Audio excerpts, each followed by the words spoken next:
The most important part to any zoo is the animals in the enclosures they call home. Throughout the series, I'll be designing different enclosures for an array of animals, whilst also keeping guest interaction at the forefront of every build.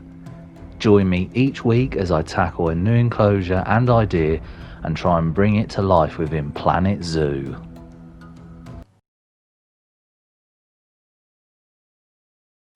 Today I'm building an aardvark enclosure, and this will be situated next to the zebras and giraffe to build up the Africa area I have planned for my zoo. Cracking straight on, here are the stats for the aardvark. They're not meant to be kept in very large groups either. As you can see, only two per enclosure, preferably one male and one female.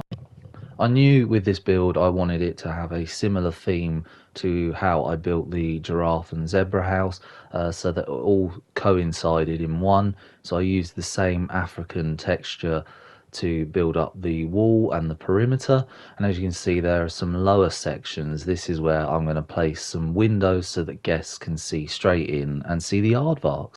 It was important to make sure the window was one-way glass, because the aardvarks are quite shy animals, and also this meant they couldn't see the guests, but the guests could see them.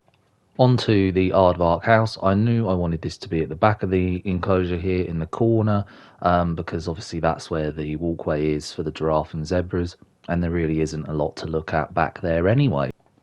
The next important thing to do was add some null barriers. Obviously I'd put barriers in where the glass was, but now it was just to finish off the rest. And as you can see here, I did struggle at the back here because it was trying to connect with the other fencing, so I had to bring that forward a little bit.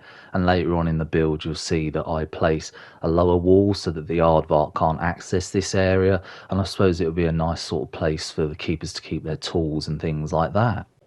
It's fair to assume this looks like a very simple enclosure, and it is, but I wanted to make sure it was themed to the max so that it didn't look as basic as it does. So I started off with the theming out here where I've got some large spaces, an awkward space really that I couldn't use for the enclosure because of where the footpath was. Whilst I was doing that, the aardvark was being delivered, and as you can see the aardvark is there now. So this is where I'm just getting the ground texture right, and I decide to fill in the space. They don't need a lot of coverage, so it was just trying to get the right balance. Aardvarks are quite small animals as well, so you want to be able to see them, so I didn't want too many large plants in the way, hence why I'm filling in the corners a lot and the back wall just to really cover some of that wall up. Something that I liked in the flamingo enclosure that I wanted to carry over here was these little bits of patches of grass dotted all over. I really did like this plant as well, so I decided to place it outside the enclosure because it's quite a lot. With the inside looking very green, it was time to add the enrichment items, so I added this scratch post here. I also added the water as well as a food tray as well, and there's plenty of enrichment items and that little hide there, which is really exciting to watch the aardvarks use. Noticing that I still had that back wall to cover up before the aardvark escaped from the enclosure, I soon filled that in. And I decided to carry over another thing from the lemur enclosure and mess around with the ground texture. Something I was really pleased with and that worked really well was this zebra pattern which I put on the aardvark house just to cover up that really plain wall. And once I'd made a start on that theming, I wanted to crack on with the rest. So here I am adding decals to the house just to make it look a bit more wear and tear. And here I am just going through all the different scenery items, trying to find the right thing. I knew I wanted a lot of stuff with height, just to really sort of cover that wall because it is quite a plain wall. And I found these sort of banners with different patterns. So I decided to carry them around this top corner of the enclosure, because there's a lot of empty space around there. With that top corner looking somewhat themed, I'm now working on one of these awkward angles that I've got, trying to fill in the space, and I built a little hut here which you can see on screen now. I also added this scaffolding piece here because I knew later on I wanted to add a big sign there marking the start of the Africa area.